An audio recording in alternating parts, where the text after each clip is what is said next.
ओडिशा की पवित्र धरती पर भुवनेश्वर शहर के पास दो पहाड़ियां आज भी इतिहास को अपने भीतर संभाल कर खड़ी है।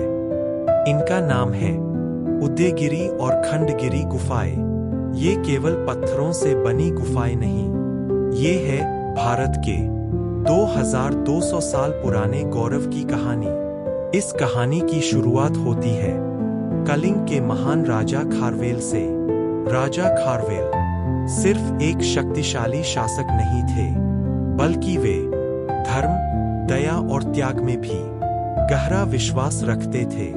वे जैन धर्म के अनुयायी थे और उन्होंने इन पहाड़ियों को जैन साधुओं के लिए तपस्या और साधना का स्थान बनवाया। उदयगिरि, जिसका अर्थ है सूर्योदय का पर्वत, इन दोनों में सबसे प्रसिद्ध है।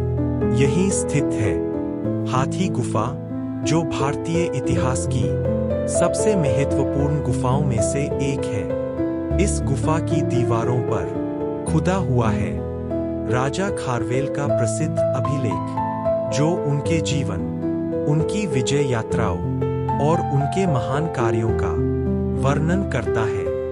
उदयगिरि की अन्य गुफाएं रानी गुफा, गणेश गुफा और व्याघ्र गुफा अपनी सुंदर नक्काशी के लिए जानी जाती है।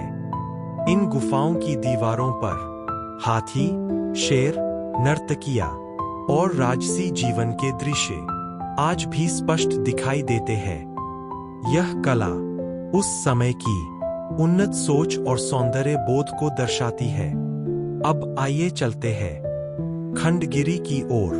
खंडगिरी का अर्थ है खंडित पर्वत। यहाँ की गुफाएं सरल है, छोटी है, लेकिन इनमें छिपी है अद्भुत आध्यात्मिक शक्ति। यहीं जैन साधु ध्यान और कठोर तपस्या में अपने जीवन को समर्पित करते थे। खंडगिरी की चोटी से जब पूरा भुवनेश्वर शहर दिखाई देता है, तो ऐसा लगता है मानो समय थम गया हो। इन गुफाओं में न राजमहलों की भव्यता है, न सोने चांदी की चमक, फिर भी यहाँ है शांति, संयम और आत्मज्ञान। खंडगिरी और उदयगिरि सिर्फ पर्यटन स्थल नहीं है, ये है भारत की प्राचीन संस्कृति, धर्म और इतिहास की जीवित स्मृति। आज भी ये पत्थर धीरे धीरे हमसे बातें करते हैं और हमें याद दिलाते हैं कि सच्ची महानता त्याग और शांति में होती है।